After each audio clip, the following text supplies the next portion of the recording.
Et Michel Lacasse est là, notre collaborateur canin, si on veut, qui va nous parler aujourd'hui, Michel, des races de chiens les plus populaires au Canada. Absolument. Joyeuse Pâques, Patricia. Merci, c'est vrai. D'entrée de jeu, t'as bien raison. Absolument. Joyeuse Pâques aux auditeurs également. J'avais oublié. Je suis désolée. Michel, c'est un top 5 des races de chiens les plus populaires selon le Club canin canadien. Mais qu'est-ce que c'est le Club canin canadien, là, pour commencer? Ben, le Club canin canadien, là, ça, c'est le principal bureau d'enregistrement des chiens de race pure au Canada qui reconnaît, là, Patricia, 175 races à l'heure actuelle. Et le club encourage comme ça et sauvegarde les intérêts des bons éleveurs et des chiens de race pure, en plus de gouverner aussi plusieurs expositions, plusieurs concours, puis d'organiser aussi des événements. C'est un organisme qui en fait beaucoup et puis qui, à chaque année, comme ça, nous dévoile son palmarès des races les plus populaires. Je comprends bien. OK. Alors, maintenant... Ça, c'était mon roulement de tambour. Oui. On y va avec le palmarès. On y va comme en décrescendo, si on veut. Ça. On va commencer en 5e position. Absolument. 5e position, qui est occupée par le berger du Shetland, qu'on appelle aussi le Sheltie. Ça, là, Patricia, c'est un chien de berger qui est originaire des îles de Shetland, au nord de l'Écosse. Moi, je le trouve vraiment magnifique, ce chien-là, avec son beau poil long. Il ressemble beaucoup à un petit collet. Même si c'en est pas un, et c'est un chien avec lequel on peut avoir beaucoup de plaisir et qu'on voit assez fréquemment là, dans les concours d'agilité. Très bien. Et c'est le fun que tu parles un peu de chaque race. Donc, on y va, puis gêne-toi pas pour nous donner des petits détails. En 4e position. 4e position.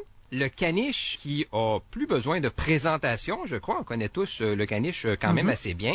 Il a toutes les qualités d'un parfait chien de compagnie, un chien qui est enjoué, facile à entraîner. Il fait partie des plus intelligents. D'ailleurs, je lisais, que j'avais comme pas l'impression de ça. Oh oui, il est dans le top, écoute, dans le top 3 des plus pleine de préjugés. Et tu sais quoi? Je lisais que vers la fin du 18e siècle, tous les cirques présentaient un numéro avec des caniches parce qu'on pouvait justement leur apprendre toutes sortes de choses. Drôle. Ce sont vraiment des chiens qui font n'importe quoi, puis on les retrouve encore aujourd'hui dans plusieurs familles. 3e position. 3e position, ben c'est le bon vieux Golden Retriever. Ah, ça me dit quelque chose, un Golden? Ben oui, comme ton Billy, originaire de l'Écosse, où on l'utilisait à l'époque pour la chasse à la sauvagine, les oiseaux aquatiques sauvages. Ça, c'est une race reconnue pour son amour de l'eau. Le nom, Golden Retriever, qui d'ailleurs signifie en anglais rapporteur doré, puis qui fait référence à la couleur de son poil, ou si tu préfères du poil de couverture qui prend vraiment l'apparence de petit fil, ça lui donne une allure fort sympathique. Et de cette race sont nés, soit dit en passant,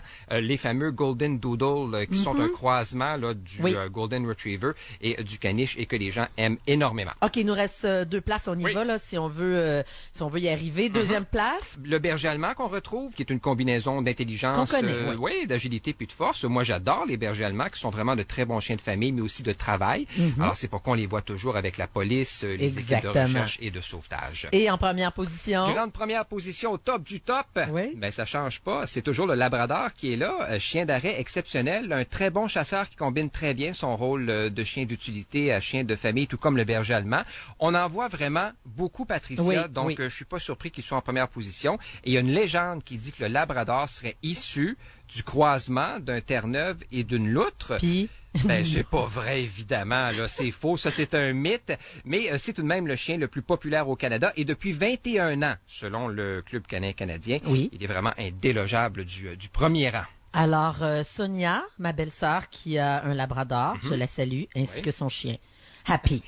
Happy, parce qu'il est content. Il est content d'être grand premier au palmarès du Club canin canadien. OK, ben là, ce qu'on va faire, on va aller en pause, puis j'aimerais ça que tu nous donnes un petit peu comment on peut choisir une race. Là, tu nous nommes le top des 5, mais y en a-tu un qui est plus à privilégier? Comment ça marche, OK? OK, on t'explique tout ça après. Merci beaucoup. Pause, et on aura aussi la musique d'Alex Nevsky et Mary J. Blige. Michel, on a parlé donc des top 5 races de chiens les plus populaires au Canada. Comment faire le choix de la bonne race de chien pour nous? En fait, c'est important de prendre quelques minutes pour parler de ça, parce que il arrive souvent que des gens choisissent, Patricia, une race pour s'apercevoir 6 mois plus tard que le petit chiot très cute qu'ils avaient vu à 8 semaines s'est transformé en véritable boule d'énergie.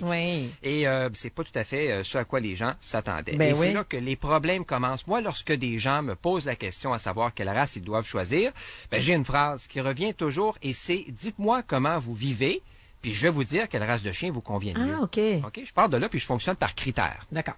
Alors, finalement, je vais donner 5 critères qui sont super importants. Le premier, qui est le mode de vie.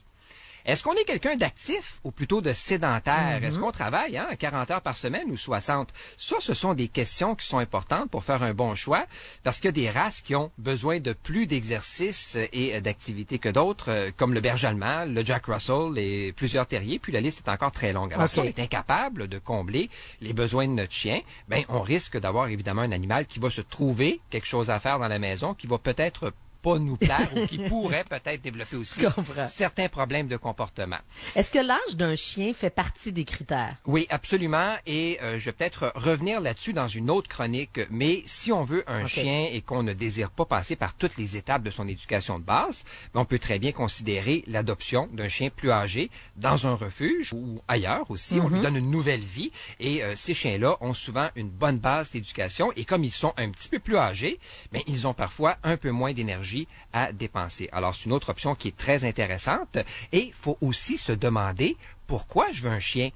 Mes attentes sont lesquelles? Est-ce que je veux un chien qui va devenir un partenaire là, dans plusieurs de mes activités et avec lequel je vais pouvoir faire du canicross ou du vélo, ou est-ce que je recherche plutôt un chien pour me tenir compagnie dans la maison de façon très tranquille? Alors ça aussi, c'est à prendre en considération. Puis le mauvais choix peut nous décevoir. Et écoute, je peux peut-être terminer en disant qu'on doit aussi considérer la taille. Est-ce qu'on veut un petit chien ou un gros chien? L'appartement, la grosse maison, ça dépend. Oui, je comprends. Puis il y a l'entretien de toilettage également. Si, évidemment, on n'a pas le temps de brosser notre chien à tous les jours et qu'il doit être brossé à tous les jours, ben écoute, ça peut donner à quelque part des motons de poils. Bon, ben on s'informe, on prend pas cette décision-là à la légère. Là, je sais qu'on parle de chiens, mais tu sais, justement, dans les nouvelles, on parle des petits lapins que les gens veulent adopter ou donnent le jour de Pâques, puis finalement réalisent que c'est un fardeau après. Alors, faut toujours être très conscient. Un animal, c'est pas un jeu, c'est pas un bibelot.